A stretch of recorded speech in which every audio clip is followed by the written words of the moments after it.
नमस्कार सगळ्यांना. महाराज श्री स्वामी समर्थ. मी अक्षय विसे गोष्टी जगाच्या चॅनलवर तुमचं सरस स्वागत करीत आहे. मागच्या व्हिडिओला चांगला प्रतिसाद मिळाला, त्यासाठी सगळ्यांचे मनापासून धन्यवाद. असंच प्रेम राहू द्या तुमचं. मागचा विषय होता आपला लाभ आणि लोभ, आणि आजचा विषय आहे ड्रायव्हर. आता मी स्वतः ड्रायव्हर आहे आणि बरेचसे मित्र पण ड्रायव्हरच आहेत. तर आता सरकारने मान्य केलं, म्हणजे सरकारने दंड लावला होता 7 लाख रुपये, 10 लाख रुपये. त्यांच्यापर्यंत त्यांनी एक निर्णय घेतला, तो एक लावला होता, तो आता रद्द करण्यात आला. पण जर तसं लावला असता तर काय झालं असतं, तर लावला असता तर असं झालं असतं की सगळी चुकी ड्रायव्हरची आहे.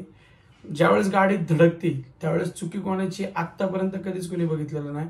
बऱ्याच कमी वेळेस असं होतं की बाबा ही चुकी ह्याची आहे आणि ही बाबा थांबा, की समोरच्याची चुकी आहे, थांबा.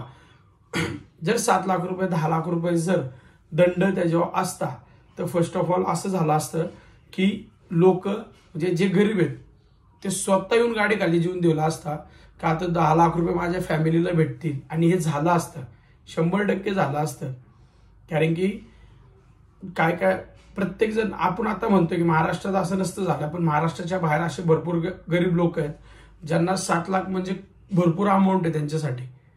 आणि ह्याचं पुरेपूर नुकसान ड्रायव्हरला झालं असते. तुम्ही डायरेक्ट ड्रायव्हरला गृहीत धरताय, पण एक लक्षात ठेवा, लॉकडाऊन मध्ये पहिला काम करणारा ड्रायव्हर होता.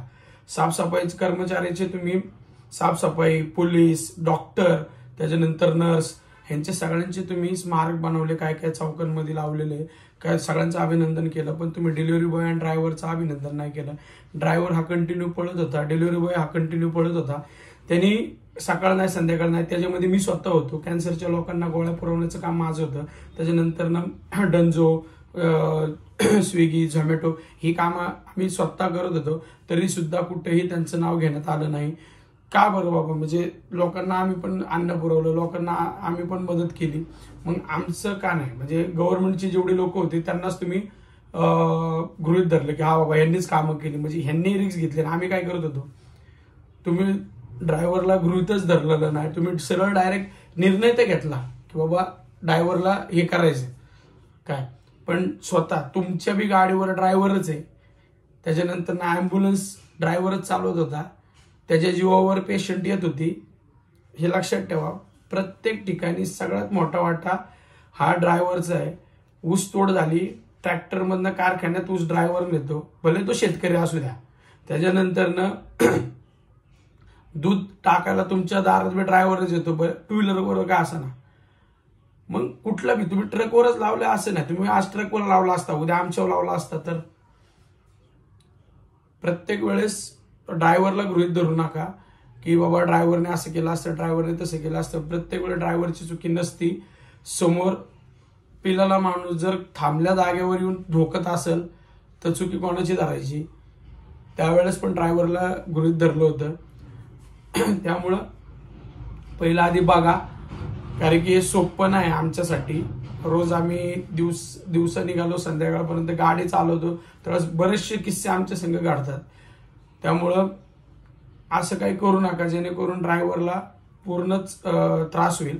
दुसरी गोष्ट अशी होती की लोक, बरेचसे लोक आहेत ना, ड्रायव्हरला एकतर पोरगी देत नाही.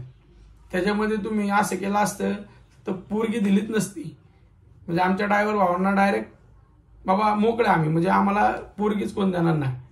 7 लाख भरायचं, 10 वर्ष तो जेल काढणार, मग तुझं काय उपयोग येईल, काय मग हे केलं असतं.